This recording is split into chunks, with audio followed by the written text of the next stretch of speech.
Baik, Assalamualaikum warahmatullahi wabarakatuh. Waalaikumsalam warahmatullahi wabarakatuh.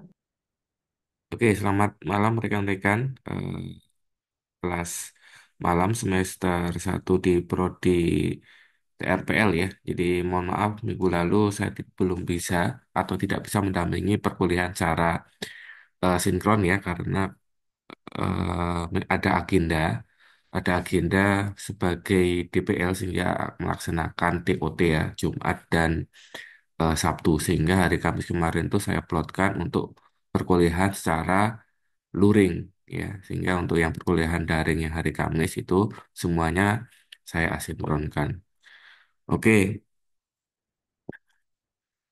langsung saja. Jadi untuk mata kuliah matematika di Prodi TRPL ini kita masih ada dua kali pertemuan lagi ya. Yang pertama adalah logika matematika yang seharusnya ini diajarkan di minggu ke-6 dan nanti ada satu materi lagi yang eh, teman-teman pelajari sebelum melaksanakan ATS yaitu kombinatorial ya. Jadi nanti ada minggu pengganti, tapi saya agak lupa kemarin apakah mengisi slot minggu pengganti atau tidak. Seingat saya ada, sehingga teman-teman itu masih ada satu kali pertemuan lagi dengan saya di minggu pengganti. Nanti saya akan cek jadwalnya ya, sekiranya hari apa kita akan melaksanakan minggu pengganti. Untuk kelas malam, saya ada beberapa mata kuliah yang memang harus mengisi minggu pengganti. Oke, kembali ke materi logika matematika. Bahasan yang nanti akan kita bahas meliputi pengantar, kemudian proposisi, kemudian tabel kebenaran, kemudian tautologi dan kontradiksi, ya. Kemudian ekivalensi, ya. Jadi nanti teman-teman harus bisa memastikan apa bedanya tautologi dan ekuivalensi ya? Kalau tautologi itu tabel kebenarannya benar semua, kontradiksi itu false atau salah semua. Kalau ekuivalensi itu adalah identik antara tabel kebenaran A dan tabel kebenaran B ya. Nanti kita akan perhatikan. Jadi teman-teman harus bisa memahami perbedaan ini. Kemudian yang terakhir adalah operasi logika pada komputer ya. Kaitannya implementasi praktis dari logika matematika di bidang keilmuan rekan-rekan. Oke, logika merupakan studi penalaran. Logika tidak membantu menentukan apakah pernyataan-pernyataan tersebut benar atau salah. Jika beberapa pernyataan mempunyai nilai kebenaran, maka penalaran dengan menggunakan logika membawa kita pada suatu kesimpulan yang mempunyai nilai kebenaran juga. Oke, tadi ada yang resen? Ada yang ditanyakan? Tidak ada ya?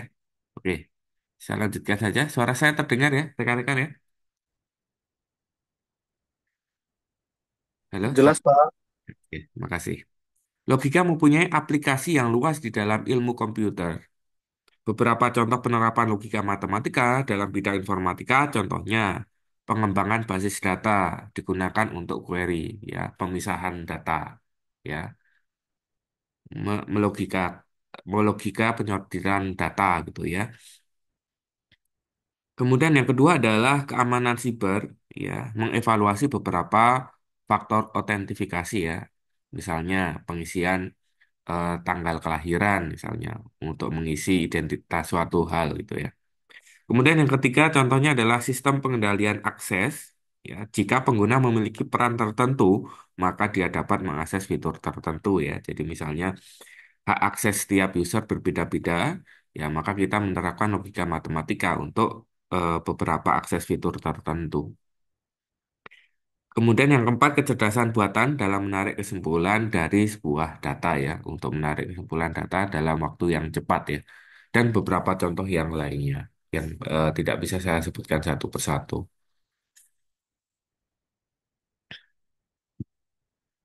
Nah, kita harus memahami definisi untuk yang eh, bahasan yang kedua yaitu proposisi.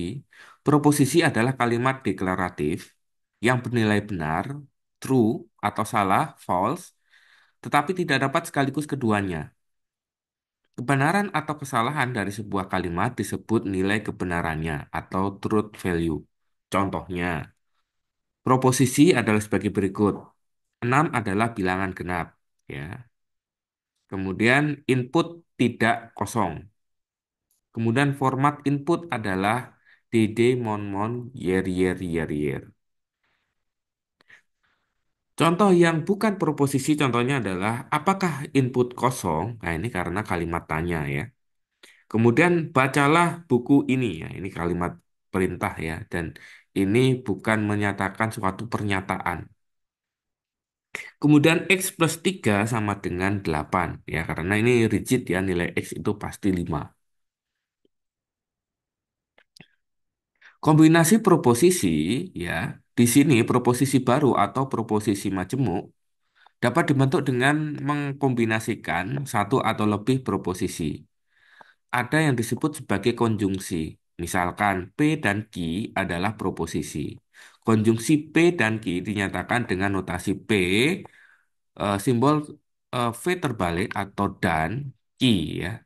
Ingat notasi matematika yang pernah kita pelajari di minggu-minggu sebelumnya itu kita gunakan lagi ya.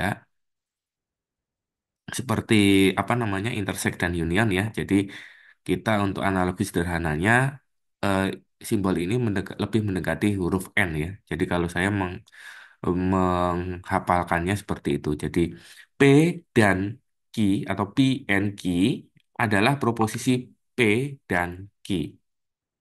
Kemudian ada juga yang disebut disjungsi. Disjungsi P dan Q dinyatakan dengan notasi P, simbol V kapital Q. Ya, kalau misalnya kita ambil lagi materi beberapa waktu yang lalu, yaitu union, U adalah atau ya, yang diakhiri dengan kata U ya. Sama, untuk menghafalkan simbol disjungsi, maka kita menggunakan V ya, karena dia mendekati huruf U ya. Kalau metode saya menghafal seperti itu. P atau Q ya adalah proposisi P atau Q. Kemudian ada ingkaran atau istilah lainnya adalah negasi. Ingkaran dari P dinyatakan dengan negasi P adalah proposisi bukan P. Ya, jadi dia simbolnya seperti arah aliran gelombang ya atau bentuk negatif mendekati bentuk atau simbol negatif ya ini adalah ingkaran atau negasi. Kemudian ada implikasi. Implikasi P dan Q dinyatakan dengan notasi P tanda panah ke arah Q ya adalah proposisi jika P maka Q. Berimplikasi berarti saling berterkaitan. Kemudian ada biimplikasi. Bi berarti kan saling keterkaitan ya. Jadi biimplikasi P dan Q dinyatakan dengan notasi P dengan tanda arah panas yang saling berhadapan ke Q. Adalah proposisi P jika dan hanya jika Q. Kemudian ada disjungsi eksklusif atau eksklusif atau XOR ya. Disjungsi eksklusif dari P dan Q dinyatakan dengan P notasi simbol plus yang dilingkari Q ya adalah proposisi P atau Q tapi bukan keduanya ya. Jadi P atau Q tapi bukan keduanya ya itu adalah disjungsi eksklusif ya. Kita balik lagi ke slide sebelumnya. Disjungsi ini adalah atau ya. Berarti kalau disjungsi eksklusif berarti bukan yang atau ya. Jadi ini adalah bentuk kebalikannya dari disjungsi. Contoh, diketahui proposisi berikut. Misalnya proposisi yang P itu adalah pemuda itu tinggi, sedangkan Q adalah pemuda itu tampan. Nyatakan proposisi berikut ke dalam ekspresi logika dalam notasi simbolik. Yang pertama, pemuda itu tinggi dan tampan, berarti proposisinya P dan Q, atau kita simbolkan sebagai P, simbol V kapital terbalik Q. Kemudian yang kedua adalah pemuda itu tinggi tapi tidak tampan, ya. Berarti pemuda itu tinggi, itu adalah proposisi P, tidak tampan adalah negasi ya, atau ingkaran Q, ya, sehingga kita simbolkan P dan ingkaran Q, seperti ini. Nah, logika matematika ini sering kali kita jumpai pada saat kita ingin mengerjakan soal CPNS ya atau tes potensi akademik ya. Jadi logika matematika ini konsep dasarnya harap teman-teman pelajari dan perhatikan karena ini sangat penting digunakan untuk kebutuhan-kebutuhan di kemudian hari. Nah, contoh proposisi majemuk berikutnya yang kecil ya. Tidak benar bahwa pemuda itu pendek atau tidak tampan. Ya, berarti kita simbolkan sebagai negasi. Negasi itu atau ingkaran. Ingkaran itu adalah tidak benar, mewakili tidak benar. Bahwa pemuda itu pendek. Pemuda itu pendek berarti negasi dari proposisi P. Sehingga di sini negasi kurung buka negasi lagi P ya. Sorry. Atau berarti atau itu kita menggunakan disjungsi, disjungsi dengan simbol kapital V besar. Kemudian tidak tampan. Tidak tampan itu adalah ingkaran dari proposisi ki ya, sehingga di sini mm, ingkaran ki. Sehingga kalau kita hubungkan berarti negasi, sorry, ingkaran dari ingkaran P atau ingkaran ki. Kemudian yang terakhir, contoh kasus yang terakhir, tidak benar bahwa pemuda itu pendek maupun tampan. Nah, ini hampir sama dengan yang di atas. Bedanya adalah di sini kata hubungnya yang tadi di atas itu atau ini disambung dengan maupun. Maupun itu setara dengan kata dan.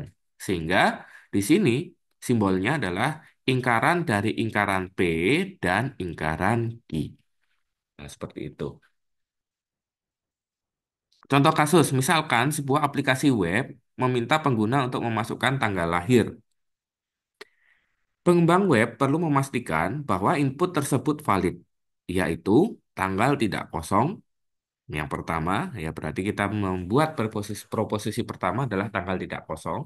Kemudian yang kedua adalah tanggal berada dalam rentang tertentu, misalnya tidak lebih dari hari ini. Ya, jadi kita ingin membuat suatu inputan tanggal itu tidak bisa kita set hari besok atau hari-hari berikutnya. Ya, ini proposisi yang kedua. Dan yang ketiga adalah format tanggal harus dalam format DD, mon-mon, dan year gitu ya. Didefinisikan apa saja proposisi untuk merepresentasikan syarat-syarat dari kasus tersebut ya. Tadi yang tadi saya singgung ya. Proposisi A adalah tanggal tidak kosong, proposisi B adalah tanggal tidak lebih dari hari ini, dan proposisi C adalah tanggal dalam format DD, MM, YYYY gitu ya. Yang kedua, tuliskan dalam ekspresi logika proposisi majemuk yang menyatakan pengguna memasukkan data yang valid. Kita lihat studi kasus yang baru kita bahas ini. Di sini aplikasi web meminta pengguna untuk memasukkan tanggal lahir, ya. Pengembang web perlu memasukkan bahwa input tersebut valid, yaitu tidak kosong, tanggal berada dalam rentang tertentu, dan format tanggal harus DDMMYY. Berarti ketiga proposisi ini adalah suatu keharusan. Makanya kalau suatu keharusan, maka setiap proposisi itu dihubungkan dengan konjungsi ya, konjungsi dan ya di sini ya. Jadi A dan B dan C ya, di mana V adalah tanggal lahir valid. Tanggal lahir tanggal valid jika semua syarat terpenuhi dalam bentuk ekspresi logika yang dapat ditulis V sama dengan A dan B dan C. Nah, dari sini kemudian kita akan ke subbab berikutnya yaitu tabel kebenaran ya. Jadi dari tahapan ini kita sudah bisa memodelkan atau menyusun proposisi, kemudian kita melakukan simbolisasi ekspresi logika matematika. Setelah itu, kita akan coba menyusun suatu tabel kebenaran dari suatu proposisi majemuk. Misalkan, P dan Q adalah proposisi. Konjungsi P dan Q bernilai benar jika P dan Q keduanya benar. Selain itu salah. Ya, jadi kalau dua-duanya terpenuhi berarti benar, tapi kalau salah satu atau salah duanya tidak terpenuhi berarti dia nilainya adalah salah. Kemudian disjungsi P atau Q bernilai salah jika P dan Q keduanya salah, selain itu benar. Ya, jadi kalau disjungsi berarti kalau dua-duanya benar, maka dia benar, salah satunya benar, dia juga benar. Dia salah hanya kalau keduanya salah. Kemudian negasi P, yaitu ingkaran P, bernilai benar jika P salah. Ya, jadi dia nilainya benar kalau P salah. Sebaliknya, dia nilainya salah jika P benar. Ya, jelas ya. Kalau negasi adalah bentuk negatifnya dari proposisi itu. Nah, ini contohnya tabel kebenaran untuk konjungsi ya dengan kata hubung dan ya. Misalnya ada proposisi proposisi P dan proposisi Q ya. Jadi kalau keduanya benar ya, maka dia nilainya benar atau true. Tapi kalau salah satu atau salah duanya ada yang nilainya false atau salah, misalnya yang baris kedua, ketiga, dan keempat, maka nilainya adalah false atau salah. Kalau disjungsi yang dihubungkan dengan kata sambung atau P atau Q, ya, itu syaratnya adalah minimal salah satu benar, ya. Jadi kalau misalnya di baris pertama ini dua-duanya nilainya true, maka P atau Q itu nilainya true, ya. Sekarang saya akan menyederhanakan bahwa semua istilah benar adalah true dan semua istilah salah adalah false ya, biar kita akan lebih cepat untuk membacanya itu ya.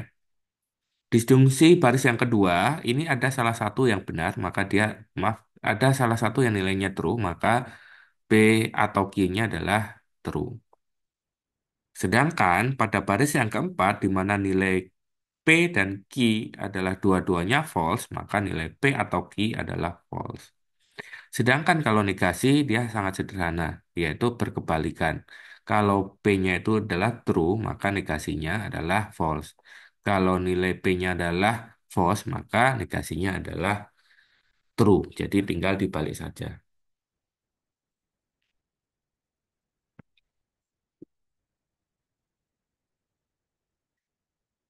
Misalkan P dan Q adalah proposisi, maka implikasi ke Q berarti jika P maka Q. Proposisi P maka Q hanya salah jika P benar, ya, tetapi Q salah. Selain itu implikasi bernilai benar ya. Jadi nilai implikasi ini dia hanya salah jika P-nya benar, Q-nya salah ya. Selain itu dia nilainya benar.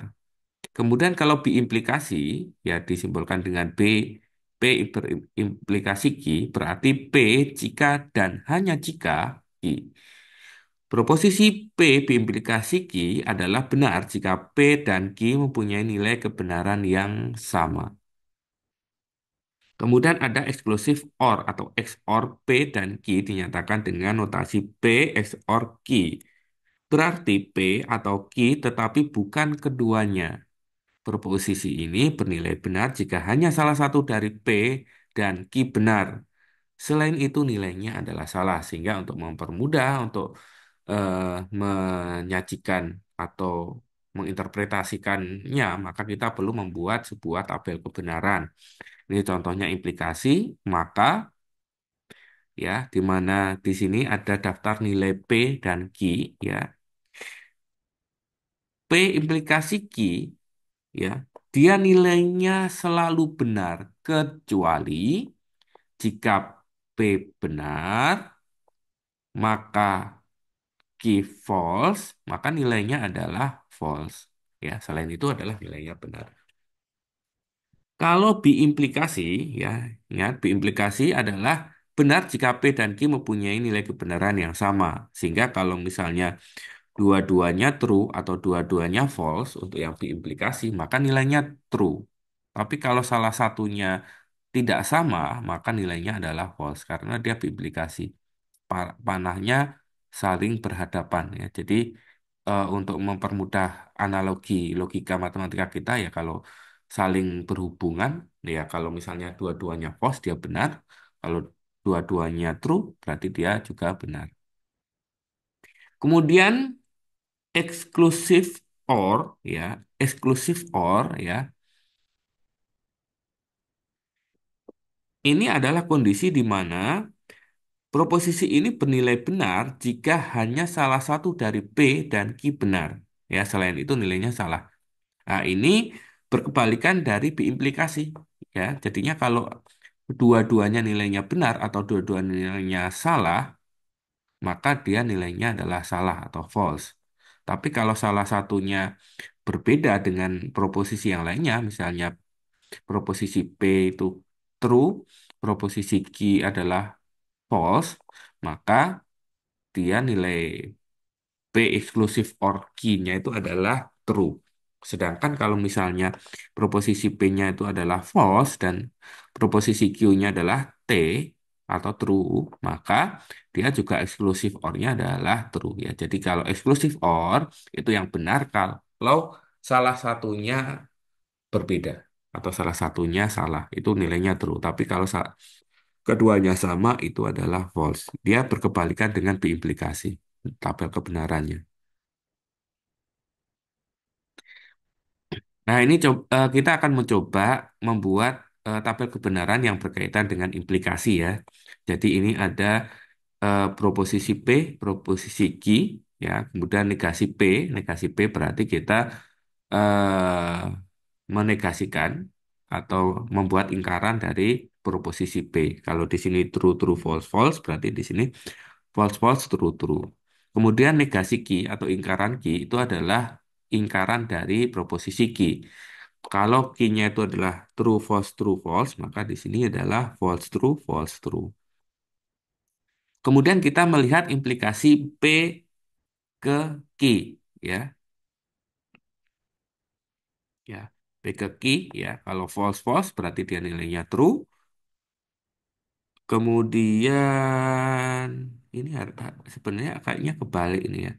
Ya, oh sorry, ya benar-benar karena tadi saya lihat dari negasi ya. Kita tetap melihat dari sini ya, melihat dari proposisi awal ya P dan Q ya. Jadi implikasi P ke Q ya dia nilainya false karena apa nilai? Karena kalau implikasi dia hanya salah jika P-nya benar, Q-nya salah. Tapi selain itu dia mereka benar semua. Kemudian converse ya, converse key ya, key implikasi P ya. Jadi ini dibalik tadi P ke implikasi key implikasi P. Tinggal kita balik berarti true sama true tetap true. False sama true ya berarti true. Kemudian true ke false berarti dia false karena apa namanya proposisi yang dituju itu salah berarti dia false. Kemudian false ke false berarti dia nilainya true. Nah, sesimpel itu ya teman-teman ya. Kemudian ada inverse. Inverse negasi P ke negasi Q. Berarti kita menggunakan negasi P dan negasi Q untuk untuk menentukan isi dari tabel kebenaran yang implikasi ini. Sehingga negasi P ini adalah false, negasi Q adalah false, nilainya true. Di sini negasi P-nya itu false, negasi Q-nya true, berarti dia true. Kemudian yang ketiga, di sini negasi P-nya true, kemudian di sini negasi Q-nya adalah F, dia adalah false.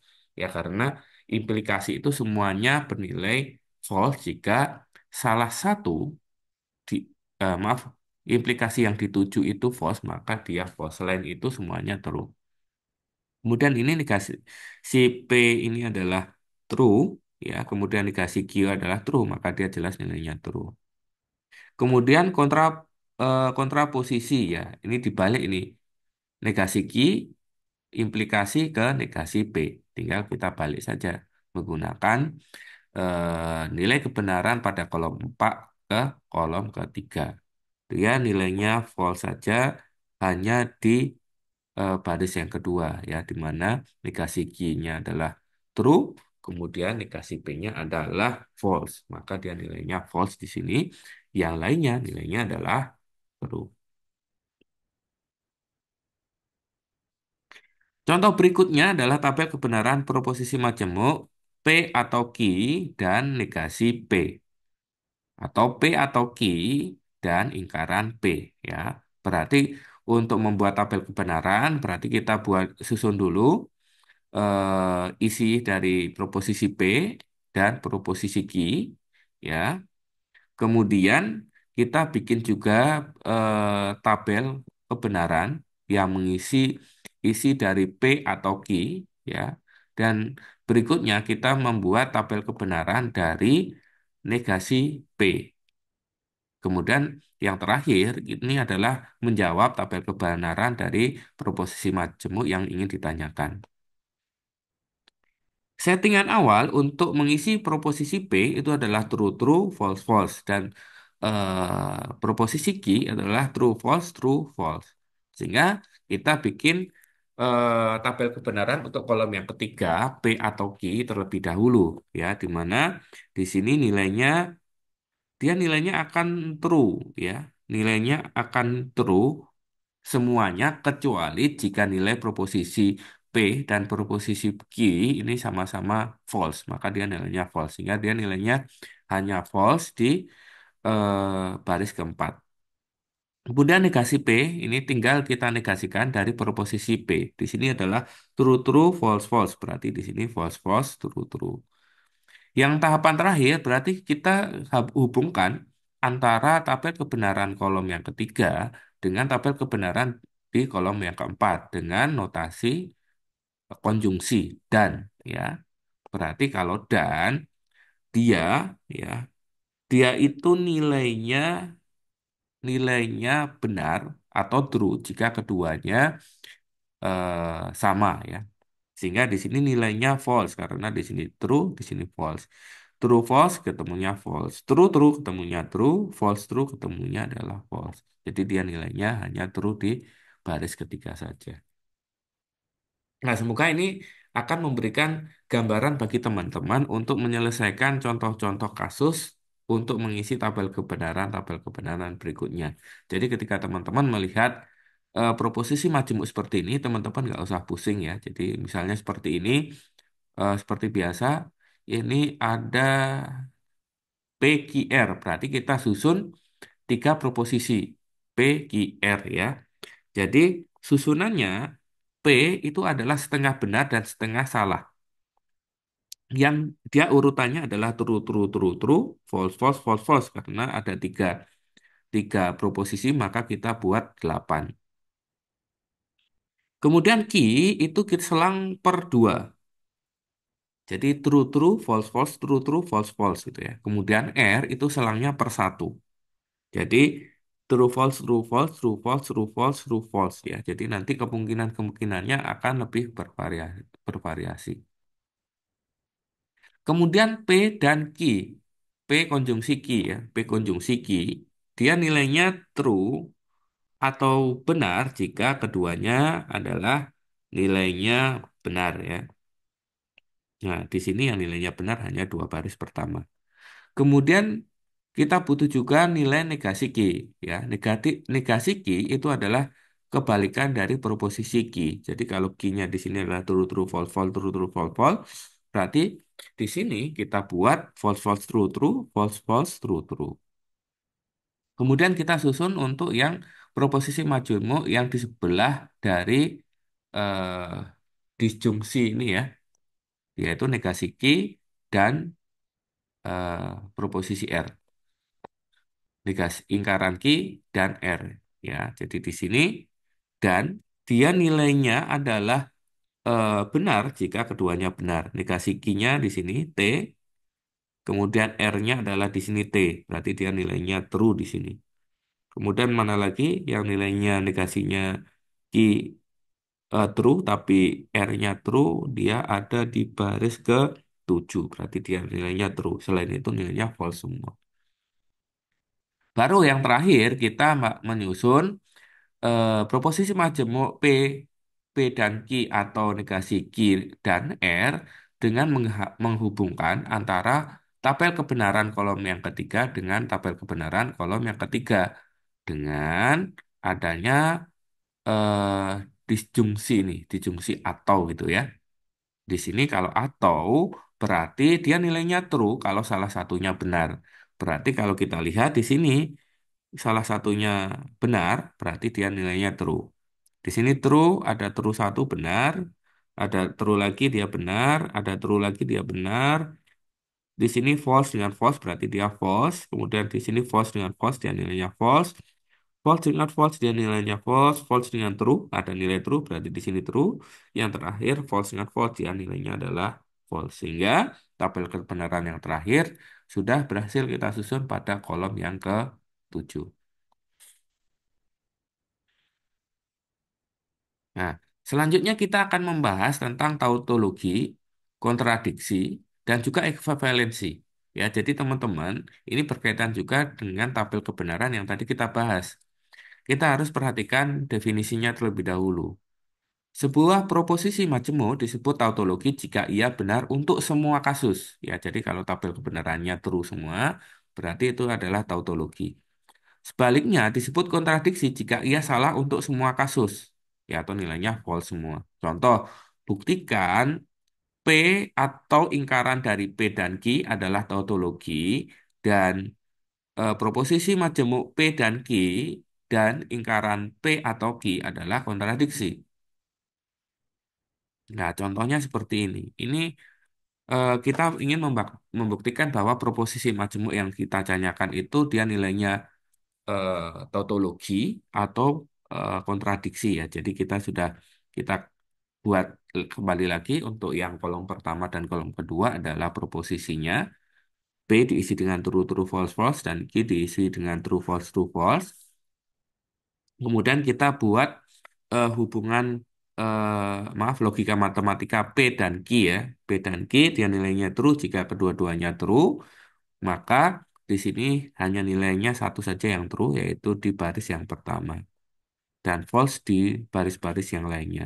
Kemudian kita apa namanya buat juga tabel kebenaran negasi dari P dan Q ya. Sehingga di sini nilainya tinggal kita negasikan kolom yang ketiga ya. Jadi false true true true ya. Sehingga P atau negasi dari P dan Q itu nilainya true semua ya. Jadi seperti itu. Gitu juga untuk contoh yang di bawah, caranya sama saja. Ya, ini hanya membuktikan bahwa proposisi majemuk yang ditanyakan tadi itu nilainya adalah false semua. Ini berbeda dengan ekuivalensi yang tadi dari awal itu sempat saya sebut. Definisinya adalah dua buah proposisi majemuk, misalnya proposisi majemuk P besar yang terdiri dari proposisi P, Q, dan seterusnya, dan proposisi majemuk Q besar yang terdiri dari proposisi P dan Q dan seterusnya, disebut ekuivalen secara logika dilambangkan dengan proposisi majemuk P diimplikasi dengan proposisi majemuk Q jika keduanya mempunyai tabel kebenaran yang identik. Maksudnya apa? Yang tadi saya sampaikan bahwa kalau tautologi itu semuanya nilainya true, ya. Kalau kontradiksi semuanya adalah nilainya false. Tapi kalau ekuivalensi, ya, itu adalah kalau antara tabel kebenaran yang satu dan tabel kebenaran yang kedua, hasil dari tabel kebenarannya itu adalah identik. Contohnya, di sini buktikan bahwa negasi atau ingkaran dari P dan Q itu ekuivalen secara logika dengan ingkaran P atau ingkaran Q. Ya, sehingga untuk membuktikan dua proposisi majemuk di sini, Anda harus membuat dua tabel kebenaran. Tabel kebenaran yang untuk ingkaran P dan Q, dan tabel kebenaran untuk ingkaran P atau ingkaran Q ya. Sama kita jabarkan untuk proposisi P dan Q, masing-masing di tabel kiri dan masing-masing di tabel kanan. Kemudian Anda buat eh, hubungan konjungsi P dan Q ya. P dan Q, kalau dan berarti harus dua-duanya benar baru dia nilainya benar atau true ya. Sehingga di sini true, selain keduanya benar, maka nilainya adalah false. Kemudian negasi P dan Q. Ya, negasi P dan Q berarti kita tinggal eh, melakukan ingkaran atau menegasikan dari kolom yang ketiga. Kalau di sini true berarti false, kalau false berarti true. Jadi dia false true, true, true. Kemudian untuk yang sebelah kanan itu kita bikin negasi P dan negasi Q dulu. Negasi P adalah kebalikannya dari P, negasi Q itu adalah kebalikannya dari Q. Kemudian kita buat disjungsi dari negasi P dan maaf, disjungsi dari negasi P atau negasi Q. Ya, negasi P atau negasi Q dia nilainya true kalau salah satu atau dua-duanya benar. Selain itu nilainya salah. Jadi kalau false false dia nilainya false. Kalau salah satu nilainya true atau salah duanya nilainya true dia juga akan true. Sehingga proposisi majemuk dari ingkaran P dan Q pada tabel kebenaran sebelah kiri dan proposisi majemuk pada tabel kebenaran negasi P atau negasi Q pada tabel sebelah kanan itu nilainya identik. Baris pertama false, baris kedua true, baris ketiga true, dan baris keempat true. Sehingga dari proposisi majemuk yang ditanyakan ini terbukti bahwa kedua proposisi majemuk yaitu ingkaran P dan Q dan ingkaran P atau ingkaran Q itu ekuivalen karena nilai tabel kebenarannya adalah identik. Nah, ini contoh ya, contoh untuk studi kasus yang kedua. Apakah P ya implikasi Q, implikasi R dan P implikasi dalam tanda kurung Q ke R itu ekuivalen. Ya, ini kita studi kasus seperti ini ya. Jadi sama-sama ada tiga proposisi ya, proposisi dan sama-sama dihubungkan dengan implikasi. Cuma perbedaannya di sini mana yang didahulukan. Kalau yang di sebelah kiri yang didahulukan adalah implikasi P ke Q, sedangkan yang di sebelah kanan ini implikasi Q ke R ya. Untuk penyelesaiannya juga berbeda. Kalau di tabel kebenaran yang sebelah kiri itu kita menyelesaikan P implikasi Q dulu. Kalau yang sebelah kanan kita bikin dulu tabel kebenaran untuk Q implikasi R. Nah, kemudian tinggal kita masukkan untuk yang sebelah kiri P implikasi Q, kemudian hasilnya diimplikasikan ke R, sedangkan tabel kebenaran yang di kanan P implikasi dari hasil Q implikasi R. Sehingga dari hasil melakukan identifikasi interpretasi dari apa namanya penyusunan tabel kebenaran ini didapatkan bahwa tabel sebelah kiri itu adalah true, false, true, true, true, false, true, false, sedangkan tabel sebelah kanan itu adalah true, false, true, true, true, true, true, false ya. Jadi ada dua baris yang berbeda ya,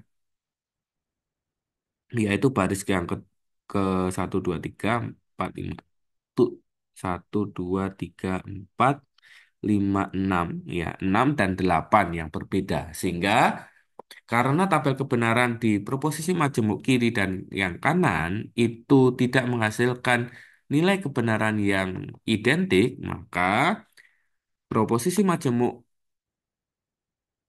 dari P implikasi Q yang hasilnya kemudian diimplikasikan ke R dan proposisi majemuk P implikasi dari hasil implikasi Q ke R itu tidak ekuivalen. Gitu.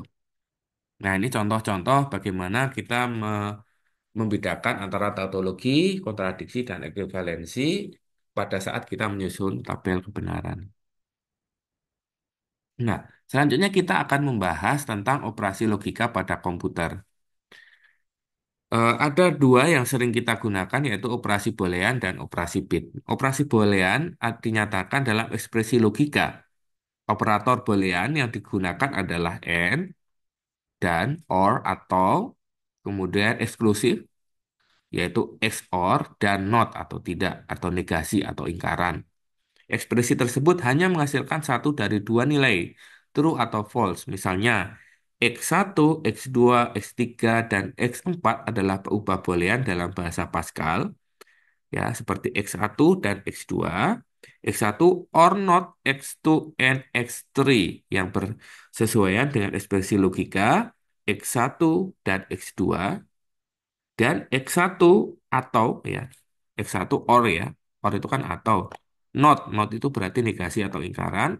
X2 dan X2 and X3 berarti X2 dan X3.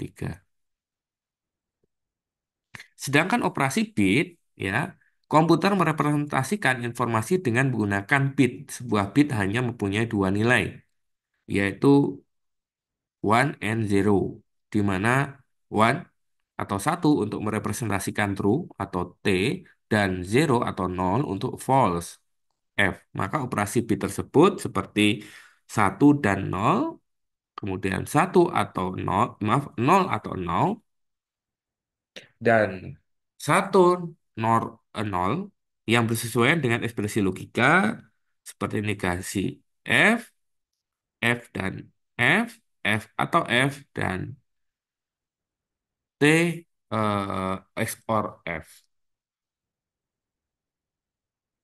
Nah, contoh lain, jika X lebih besar dari Y adalah ekspresi logika yang nilainya benar atau salah bergantung pada nilai X dan Y. Y di mana X sama dengan X ditambah 10 adalah sebuah pernyataan aritmatika yang akan dieksekusi jika nilai X lebih besar dari Y, bernilai benar. Berapa nilai Y jika nilai X sama dengan 3 dan Y sama dengan 5? Jawabannya adalah X sama dengan 3 dan Y sama dengan 5, maka pernyataan X lebih besar dari Y itu bernilai salah. Sehingga pernyataan Y di mana X tambah 10 itu tidak dilakukan. Maka nilai Y tetap yaitu 5. Ya karena apa? Karena nilai kita set nilainya X itu lebih besar dari Y. Ya karena dia X-nya 3, Y-nya 5, di mana nilainya lebih kecil dari 5, maka bernilai sama, salah sehingga tidak dilakukan. Oke, jadi itu teman-teman terkait materi hari ini, yaitu logika matematika. Ya, jadi selanjutnya silakan teman-teman seperti biasa mengerjakan soal latihan halaman 42 dari buku Matematika Diskrit karangan Rinaldi Munir, nomor satu yaitu AFG, nomor 2 ABC, nomor 7B, nomor 8B, nomor 17 dan nomor 18A. Ya. Jadi di sini silakan teman-teman bisa mengakses media ajar di sini ya. Nah, di sini ada buku referensi ya. Di sini banyak sekali buku yang bisa teman-teman akses. Ya, di sini teman-teman buka saja Matematika Diskrit dari Rinaldi Munir ya. Nah, kemudian Anda kerjakan yang sesuai yang diperintahkan di learning. Ya, di sini Anda bisa melihat di daftar pustaka logika matematika ya.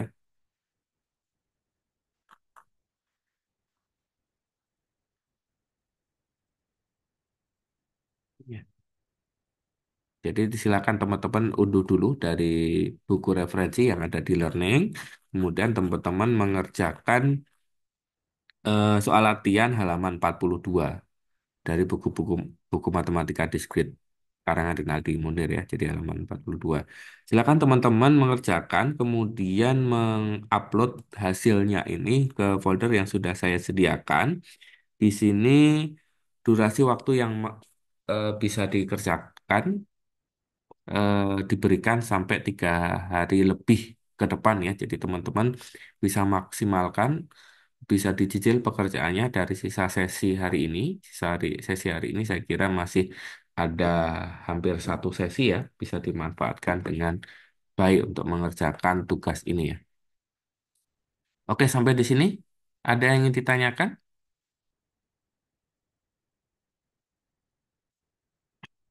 Oke, kalau tidak ada yang ingin ditanyakan, silakan rekan-rekan bisa mengerjakan tugas. Jangan sampai teman-teman telat mengupload ya, karena mohon maaf saya tidak bisa menerima pengiriman tugas dalam bentuk selain dikumpulkan di learning ya, karena banyaknya mahasiswa yang saya ajar, sehingga saya tidak akan merespon jawaban yang dikirim lewat WA ataupun email ya, karena eh, salah satu beban moral juga kalau saya sudah mengiyakan tapi ternyata saya kelupaan untuk mengoreksi.